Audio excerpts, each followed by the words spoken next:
In today's video, I want to focus on fat loss for women. I'm going to talk about how I take my athletes from looking like this to looking like this, from looking like this to looking like this. We're going to talk about the specifics that go into fat loss and helping women lose body fat, and we're going to especially address over 40. Hey guys, what's going on? This is Paul Ravella from ProPhysique.com. In today's video, we're going to talk about fat loss for women, what the differences are between women and men, and we're going to talk about how I coach competitors to get on a bodybuilding stage. Now, you might not want to get on a bodybuilding stage, but the lessons I've learned in more than a decade of coaching athletes is valuable to all those that are interested. And some of the lessons I've learned are going to be specific to women. So let's talk about the question that I got from my Instagram direct messages. Remember guys, if you want to send me a question, go to my Instagram at Paul Ravella or leave a comment in the video below and I will try to reply. I love following the bikini contestants and learn their lifestyle diet. I've been at the gym forever, but got into lifting of strength training consciously for the last year and a half. I'm 47, 5'7", and I stay around 21 or 22% body fat at about 58.5 muscle. I try to maintain around 1,300 calories with a 35% carb, 35% protein, around 40% fats. I try to eat a good amount of fiber. I eat clean 5 days a week, and on the weekends, I'm a little bit higher. I do 2 days of legs and other days of cardio.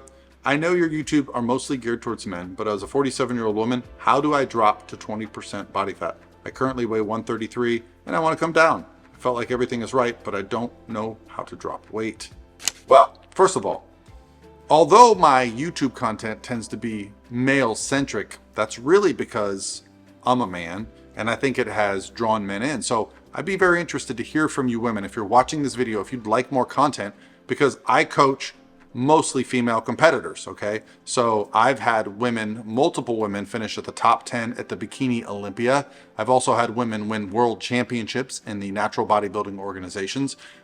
Just this year alone, I've had multiple women over the age of 40 win IFBB Pro cards. I'll show you. This is Dawn, who won the 45 bikini overall title at this year's North Americans. This is Rhonda, who is a Masters competitor, won her pro card. This is Sandy, another Masters competitor, won her pro card. Heck, here's Miriam Jenkins, who is 59 years old. She's an IFBB pro and she has won multiple pro shows with me. So I coach women of any age that have a specific goal. I tend to focus more on women at this point in my career because I've been focusing so much on the bikini division. I still love to coach men as well. So if you guys are looking for help, just set up a consultation. We'll make sure it's a good fit. But the idea here is I want to give you the information to help you reach your goals. First things first, it sounds like you have a really good spot with your calories, with your activity, and you understand where you're at. And you're maintaining your weight, which is a good sign, because all it's going to take is a few small adjustments. Now, one of the main differences, and this is something that I've learned through my years of coaching, between women and men. Men typically do not restrict calories at a very young age. Meaning, when we are young, and I can speak very much on this from my experience, when I was in high school, all I cared about was gaining weight.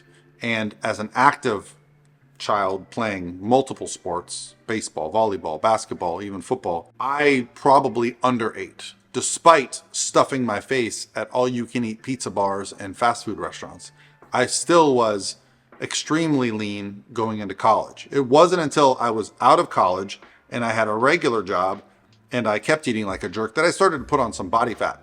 And the reason I bring this up is because women, research shows this, they start restricting calories on average at a much younger age, some as early as middle school. Why?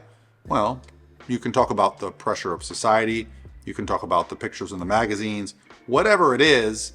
I've also seen parents, I've also seen people that are in sports like ballet, track, have their coaches tell them they're fat, right? This seems to impact women earlier on in their development.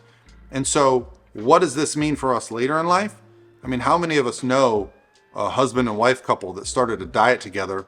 The husband just cut out a couple beers and candy bars and drops 20 pounds in a month.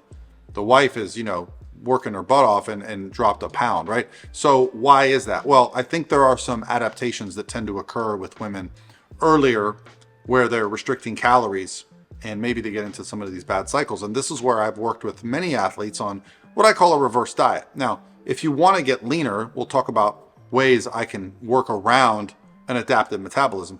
1,300 calories, it's not a lot of food.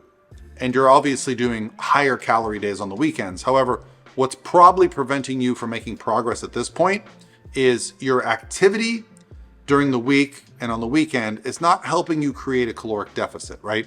And even if you are in a deficit during the week and say you get to Friday and you're dropping a little bit, you're probably, because you're not tracking on the weekends, you're eating a little bit more free. Our bodies have a type of thermostat. It likes where our body fat is. And if you upset that balance and start eating low calories, it increases your hunger, right? So there will be a natural fight from the body. And I think this is where we can get into some situations where eating calories without tracking is going to lead to some weight gain, or at least maintaining our weight. Now, women also deal with a monthly cycle that is a game changer as well, because it does create cravings. Now, I actually, because I work with so many females, I worked with my supplement company, Core Nutritionals, and I came up with a product that actually helps ease the symptoms of the female cycle. It's called Core Poise. Because what tends to happen is when we restrict calories, we miss out on some of the key nutrients, minerals, and vitamins that are important for the female cycle. So Core Poise, I'll link it below, is something that I really suggest my athletes take to help ensure that they are in a successful place with their menstrual cycle. This helps ease the pain and discomfort and can easily help with some of the cravings that go along with it.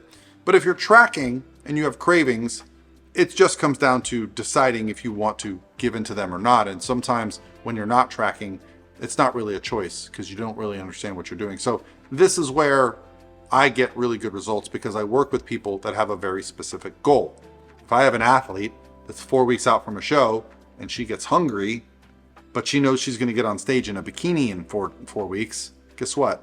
She's going to be hungry.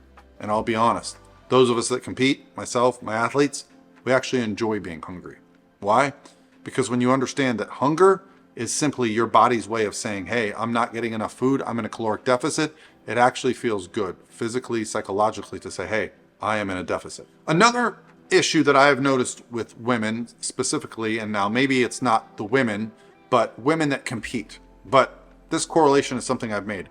More women are type A. They are not necessarily perfectionists, but they're planners, and they like to have their ducks in a row. For this reason, when life throws curveballs at us, we get a little bit stressed. And what does stress do? It increases a hormone called cortisol. That cortisol does what? It shortens our sleep cycles, but it also increases our hunger, right? So we're more likely to be hungry. And when you're getting less sleep, you're also more likely to be hungry. So again, this is where Core Nutritionals has really helped me out. We have a product called Core Hard that helps reduce cortisol. Okay, it's got ashwagandha. It's actually got a clinical version of ashwagandha called KSM66 and a product called DIM. These are all over the counter, drug-free substances. But I have found an amazing impact on reducing kind of mood, anger, stress responses, also sleep and recovery, also hunger. So these things can kind of help you in your journey. Now, I also want to talk about what type of cardio that we do, because I think a lot of people, and I don't want to, just talk about women here, but any of us that are trying to lose weight, we associate weight loss with working really hard, right? So you go in and you do your cardio kickboxing class or your Orange Theory, right? And you go in there and you get your butt kicked for 30 minutes. Why? Because you should be busting a sweat and you should be exhausted when you do cardio. However, what I have found as a coach is that that is not necessarily conducive to successful fat loss. In fact, I find that walking or tracking our daily steps and using forms of low intensity cardio exercise like incline walking, like the elliptical, sometimes even the stairs, although that can be a little intense, allows us to elicit a fat response without a opposing response of increased hunger and fatigue, right? Whereas when you do these cardio classes where you're busting your butt for 30 minutes to 60 minutes, listen, they're great if you enjoy them, but I will say that they don't necessarily promote fat loss if they're not also paired with an appropriate diet. And I find that high intensity cardio reduces our caloric expenditure the rest of the day, and it also increases our hunger. So if you're not being super accountable, those things can become problematic. So where I think I shine with women is making sure that I'm taking care of their well-being through this process, okay? The goal for me in coaching athletes, and I will say that I think women as a whole are much better at checking boxes and getting the work done, right? I've just noticed that over the years. Women have come to me under what I would consider terrible conditions from other coaches.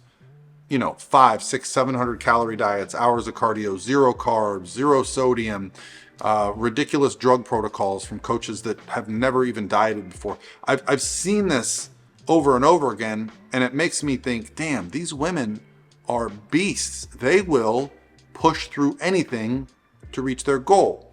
So what I have found is that you can be very pushy and aggressive with a female client as long as you're also taking care of them in the long term. What I mean by that is my most successful clients, when we're getting down to, let's say, the Olympia, there is no tomorrow. There is no, oh, we did it the right way, we did it the healthy way. No, you got to do what you got to do. So what I found is you can be very aggressive with calories and cardio for short periods of time and then take a little recovery and then do that again. So I think what it comes down to, without knowing the exact specifics, is that you've got to look at your 24-hour window as a whole. You've got to understand, okay, yeah, you're training, yeah, you're hitting your macros, but are you actually in a caloric deficit?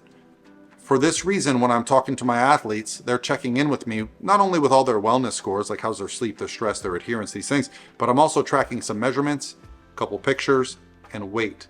And I think a lot of times we can focus on just the scale. Listen, I get it. You want to see that scale go down, but if you're adding lean body mass, it's not always the case. But I promise you, when your clothes are fitting better, right? When you can pull those pants up and they're all of a sudden loose and that waist is down, okay, we know that is not muscle, that is body fat. You don't have a waist muscle, right? So when you see measurements going down, when you see details in your pictures, when you can see some new separation, you have less body fat. So it's not just one thing. And I think once you start to realize that as someone who's trying to lose body fat, it really allows you the freedom to make the next decision that you need to make, okay? How much cardio are you doing per week? How much steps are you getting per week? I keep those two separate. What are your average calories each day of the week? And if you're not making progress, let's look at adjusting that, okay? I'm a big fan of eating more and moving more. I'm not a big fan of bringing the calories down so low that you're suffering, perhaps even having some issues with digestion, food variety, because the calories are so low. I think that is a short-term solution that's going to create a long-term problem. And women tend to fall into that way more than men. And so, yeah, ultra low calorie dieting is problematic for our hormones, for our digestive system, for our overall well-being. So sometimes you have to address that. I don't get the sense here. It just sounds to me like we need a little bit more specifics on our accountability. So if you're still interested in learning more, set up a free consultation. I'll put a link below. I love to work with women and help them reach their goals. And we are here for that purpose. But hopefully this information can help you kind of get a better understanding of where you're at. And I will say I'm pretty excited about our transformation challenge. We're giving away $25,000. It's going to be starting early next year. By that time, we're probably going to have upwards of 50 meal plans, 50 training plans, a private support community. So that'll be coming up next year too.